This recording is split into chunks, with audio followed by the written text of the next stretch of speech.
Mega, o chamado e a fraqueza de Abraão, baseado em Gênesis capítulo 12, nosso estudo número 28. Estamos avançando aqui no Mega para a sua edificação.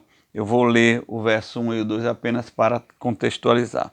Então Adonai havia dito a Abraão: sai da tua terra e da tua parentela e da casa do teu pai, a terra que te mostrar, e farei de ti uma grande nação, e te abençoarei sobremaneira, e farei engrandecer o teu nome, e serás uma bênção. E serás uma bênção. Então nós temos aqui no Mega esse estudo sobre Abraão, sobre o chamado de Abraão e as fraquezas de Abraão. No verso primeiro, nós vamos já ver uma polêmica em torno do nome Abraão, que na verdade o nome dele era Abrão, não é?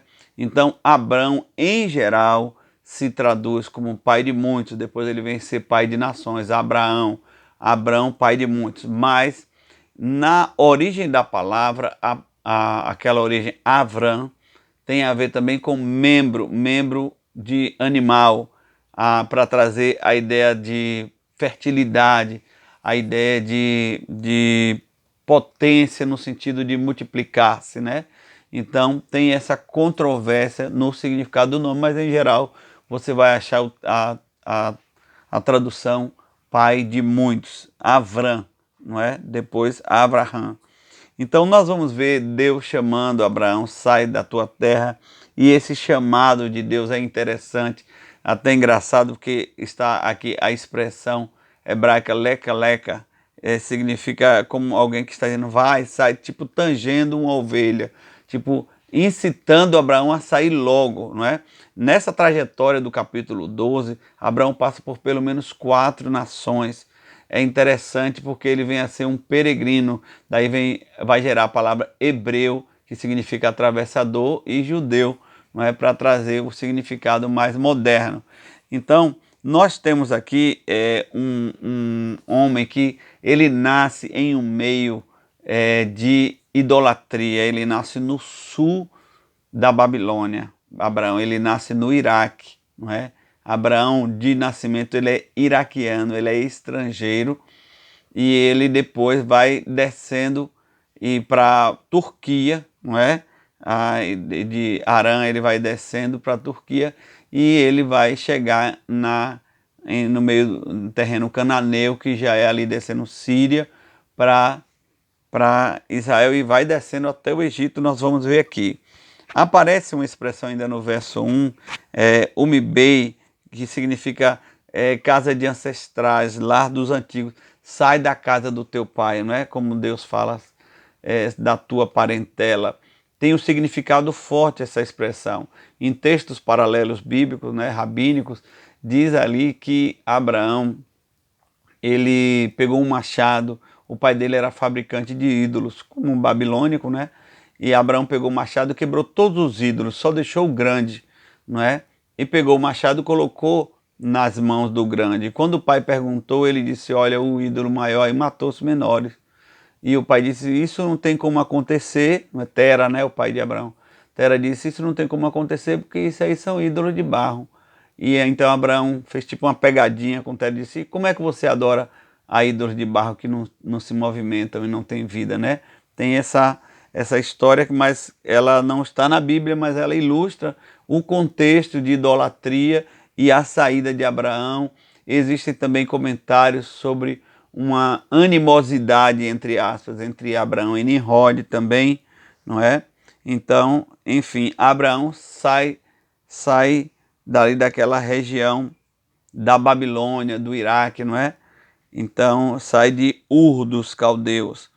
E ainda tem a palavra também Ariecá. Ariecá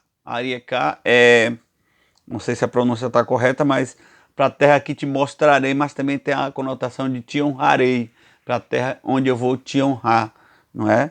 Então essa promessa de Deus. No verso 2 vai aparecer muitas expressões hebraicas derivadas de Gadol, que eu já tenho falado aqui no Mega, Gadol, de grande, não é? Então, grande, te farei uma grande nação, um grande nome, te abençoarei e tu serás uma bênção. Te abençoarei e tu serás uma bênção para as nações. Aqui a gente sabe que não está falando só exclusivamente de Abraão ser uma bênção para as nações, mas é uma palavra profética e messiânica para Jesus, né? Que na geração de Abraão, não é, ia dar o segmento para chegar à genealogia de Jesus, não é? Abraão, Isaque e Jacó. Jacó é pai de Judá, de uma das 12 tribos de Judá, vem dessa tribo aí o Messias, que é o Senhor Jesus. Então, em ti farei uma grande nação em relação a Jesus, não é? Mas é que, em toda forma, Deus vai abençoar Abraão e vai fazer dele uma grande nação, não é? E abençoar as famílias da terra aqui no verso 3, não aparece as famílias da terra no sentido Eretz. Eretz é terra, solo, mas aparece no original as famílias da Adama. Adama é uma palavra para Adão. Eu abençoarei as famílias da humanidade. Eu abençoarei o ser humano através de ti. Então, Jesus não veio exclusivamente salvar a Eretz, a terra, o solo, não é o chão, mas ele veio salvar Adão, a humanidade, não é? Então, é nesse sentido que Abraão iria abençoar as famílias da terra, não é? No verso 4 vão aparecer os personagens, seus significados são importantes, não é? Por exemplo, Ló significa véu, e assim é o proceder de Ló, ele sempre obscuro, não é? Arã significa buraco, cova. Deus manda a Abraão sair, não é? E Abraão sai de Arã, desse lugar de cova, desse lugar que é um buraco, não é? Onde tem idolatria e tudo mais. E Sara significa princesa, não é? Tem esse sentido de princesa. E depois Abraão vem no verso 6 aparecer que ele vai pousar em Siquém, não é? Significa ombro, e debaixo dos carvalhais, os carvalhos. Elon é a palavra para carvalho, e Moré significa os carvalhais de Moré ou de Manre. Moré significa professor, mestre, mentor, arqueiro. Não é muito interessante porque já havia um nome muito peculiar ali onde Abraão parou. Em Siquém significa ombros, Shiquém, e também já tinha também idolatria ali, não é? Então Abraão vem passando do Iraque, ele desce, vai para a Turquia, da Turquia ele passa da Síria, vai chegando nas regiões da Caldeia, região de Israel, e então ele tem um grande impacto ali, porque existe uma fome muito grande, e ele resolve descer para o Egito. Aqui foi uma fraqueza de Abraão, surpreendentemente aqui o pai da fé, ele vai fraquejar na sua fé, no seu chamado, quando ele vê aquela fome, ele tem gado, já tem riqueza, já tem servos. Quando diz que Abraão tem servo, para dizer de como ele já era abastado. Então ele teme entrar em falência e ele vai para o Egito. Olha que cena profética, ele desce para o Egito. E ali, quando ele desce para o Egito, a Bíblia diz que é um abismo atrás do outro, né? Um abismo chama outro. E aí o pai da fé, além de falhar e não perseverar no lugar onde Deus falou para ele ir, né? Ali, e perseverar em Canaã, na terra que o Senhor ia mostrar, não é? Ele já tinha ali buscado o Senhor e erguido um altar ao Senhor, né? A expressão misberrar é altar, não é? Abraão era um homem de muitos altares. O primeiro altar aparece na Bíblia ali com Noé capítulo 8, verso 20 de Gênesis, né? Já tem um altar subentendido ali com Abel, então Abraão vai entrar nessa linhagem fina de homens de altares, mas ele falha. Depois que ele levanta, ergue altar ao Senhor e adora, ele se abala com a fome da região e ele desce para o Egito. Ali ele tem a primeira fraqueza, porque ele vai mentir, ele fica inseguro sobre a beleza de Sara. Realmente no original fala da grande beleza de Sara, muito bela mesmo. Abraão tinha convicção que os homens iam se interessar por ela. Então Abraão pede para Sara mentir, dizendo que era irmã. de fato Sara era como meia-irmã, mas ele mentiu. Não é? Então veja como quando ele falha na fé, ele sai da posição e ele desce para o Egito, aí já entra um outro pecado, a mentira, não é? Ele falhou na fé e ele agora um abismo chamando outro abismo. Nesta mentira, Deus misericordioso olha para Abraão e Sara, porque Sara é tomada como mulher, não é? Pelo faraó. O faraó toma Sara como mulher, que não tem para onde correr. Muitos aí tentam encobrir, teólogos dizem que ela ficou na casa de faraó, mas ela não foi tomada como mulher, mas a expressão é muito forte, vatacar, é possuir, tomar como mulher.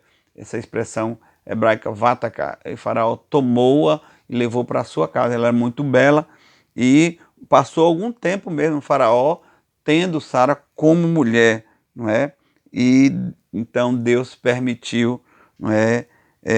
Nesse tempo paralelo, Abraão prosperou por causa de Sara, falando que ela era irmã dele. Então Faraó, considerando Abraão como, entre aspas, um cunhado, encheu ele mais de bens que ele já tinha, deu camelos, servos, servas, jumentos, deu posses para Abraão. E Abraão financeiramente prosperou, mas assim, como ministerialmente, na intimidade com Deus, ele desceu, né? E tem uma expressão, gabar, literalmente de se elevar-se, né? Ele subiu o coração dele ali quando ele estava em Canaã, e ele confiou nele, na força dele, e desceu para o Egito. Houveram consequências, mas Deus, que tinha uma aliança com Abraão, Deus é chamado de Adonai, não é? No começo, e depois de Elohim, não é? O Adonai é um Deus mais de perto e o Elohim é o Deus que executa. Não é? Então, Elohim entra na história aqui e vai aparecer no verso 17 uma expressão forte. Negaim Gadolim, grandes pragas. Negaim Gadolim significa grandes pragas. Então Deus pesa a mão sobre Faraó, porque mesmo ele sem saber tomou a mulher de Abraão, servo do Senhor, não é?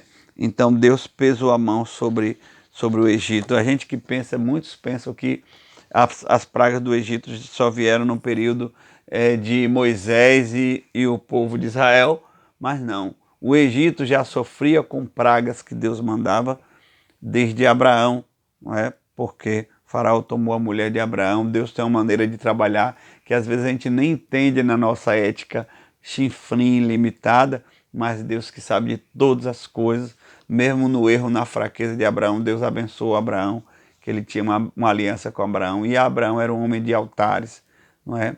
E Deus permitiu Abraão aprender aquela lição amarga de ter a sua esposa nos braços de outro, não é? E depois Deus vai restituir e abençoar Abraão, né? Abraão fraquejou na fé, mentiu e pagou um preço alto, não é? Porque, meu Deus, a gente pensa assim, né? Um tempo como aquele e a esposa de Abraão nas mãos de Faraó.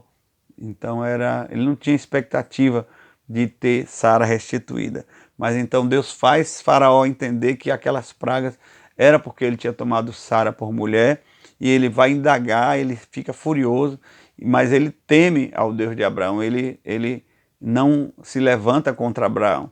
Então ele restitui Abraão mais ainda financeiramente e coloca uma escolta para que Abraão, Sara, Ló e a esposa de Ló também fossem levados para fora do Egito, para que aquela grande praga, aquela Negaim Gadolim, cessasse, aquelas grandes pragas.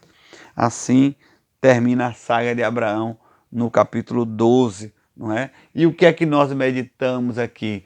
Não é que a palavra do Senhor mostra que Abraão ia ser abençoado, não é? Ia abençoar as famílias da terra. Mas nós vemos nesse capítulo que ele já começa falhando na fé e mentindo, não é? E na verdade aqui nesse capítulo ele amaldiçoou as nações da terra, ele amaldiçoou o Egito. O Egito foi tomado de pragas por causa da mentira de Abraão.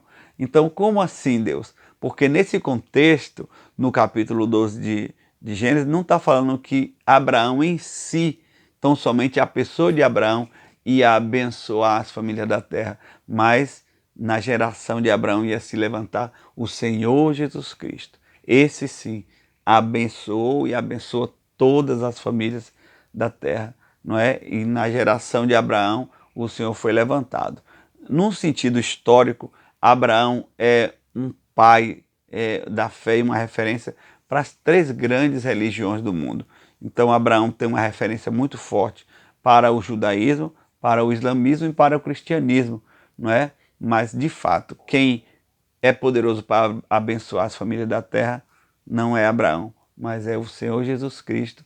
E então essa promessa se debruçou sobre Abraão e chegou até nós na pessoa do Senhor Jesus Cristo, não é? Então que o Senhor nos abençoe, nos guarde e que eu e você possamos, como Abraão, ampliar nossa fé, aperfeiçoar nossa fé, não é? Ele começou mal, mentindo ali, mas depois ele se tornou o pai da fé, não é? E a palavra do Senhor diz que quem crê, não é, quem tiver fé, ser fiel até a morte, dar-te a coroa da vida. Só dá para chegar à eternidade com fé, não apenas com a fé de Abraão, mas com a fé que o Senhor Jesus nos ensinou. Shalom.